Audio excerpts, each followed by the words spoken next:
నమస్తే welcome to today 18 news. Adilabad జిల్లా బేలా మండల కేంద్రంలో మహాత్మా బసవేశ్వర్ జయంతి ఘనంగా నిర్వహించారు. స్థానిక మహాత్మా బసవేశ్వర్ చిత్రపటానికి సంఘ నాయకులు పూలమాలలు వేసి నివాళులర్పించారు. అనంతరం ప్రత్యేక పూజలు చేసి జెండాను ఆవిష్కరించారు. मंगलमूर्ति दर्शन मात्रे माना स्वर्णेन प्रेमाना कामाना स्फूर्ति जय देव लमाता वटपाये सजना संकष्टे पावावे निर्वाणे रक्षावे सुरवर वंदना जय देव जय मंगलमूर्ति हो श्री मंगलमूर्ति दर्शन मात्रे माना स्वर्णेन प्रेमाना कामाना स्फूर्ति जय देव लवतोति विक्राळा ब्रह्मांडे माळा अभिषेकंठ काळा त्रिने ज्वाला लावण्य सुंदर मस्तके बाळा तेत्रोन्य जल निर्मल माये जुजुळा जय देव जय शिवशंकरा हो स्वामी शंकरा. बाबाजी थोड़ी इकडे सरक ना मोठी राजी सुपर आउट व्हिडिओ कर.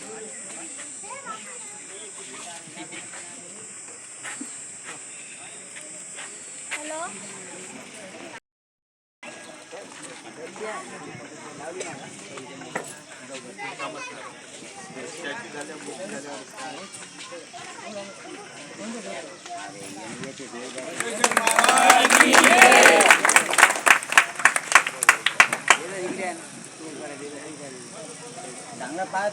बसवेश्वर महाराज की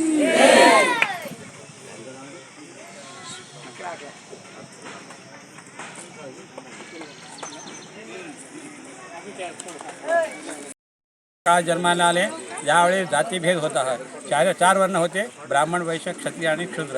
त्या काळामध्ये ब्राह्मण लोकांनाच पूजा करण्याचा अधिकार होता, बाकीच्या समाजाच्या लोकांना मंदिरात जायचा अधिकार नव्हता.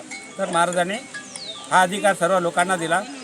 महाराजांनी मंदिरात न जाणाऱ्या लोकांना हातावर लिंग देऊन इष्टलिंग देऊन त्याची पूजा आपण आपल्या घरीच करा असं त्यांनी सांगितलं. त्यांनी ते सांगितलं आपल्या घरामध्ये इष्टलिंग वापरा आणि गळ्यामध्ये ते वापरा, आपल्या घरीच पूजा करा. ब्राह्मण लोक जेव्हा येऊ देत नाही तेव्हा ते हे करा. दुसरी गोष्ट, महाराज हे स्वतः ब्राह्मण होते, पण त्यांची मूल करायची असं ठरवलं होते. त्यांची बहीण मोठी अक्का होती, तर त्यांनी वडिलांना सांगितलं बाबा माझ्या मोठी बहिणीची मूल काऊन नाही करत, तुम्ही माझीच काऊन करते.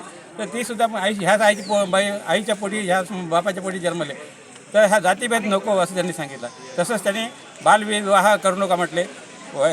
विधवा झालेल्या बाईचा पुनर्विवाह करायचा त्यांनी सांगितलं. दुसरी गोष्ट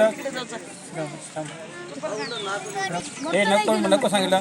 प्राणी हिंसा नको, लोक देवापाशी जाते, बकरे कोंबडे कापतात, ते नको त्यांनी सांगितलं. ही पूजा नको अशी, देवाला सात्विक आहार पाहिजे, सात्विक पूजा पाहिजे असं त्यांनी म्हणजे सर्व लोकांना सांगितलं. सर्व धर्मस्वभाव सर्व महिलांना बी त्या काळामध्ये अधिकार नव्हता, तर यांनी त्या काळामध्ये महिलांना अधिकार मिळवून दिला.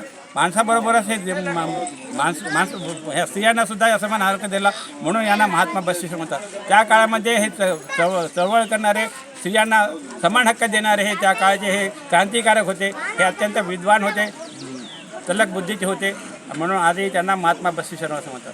जय बसवेश्वर महाराज.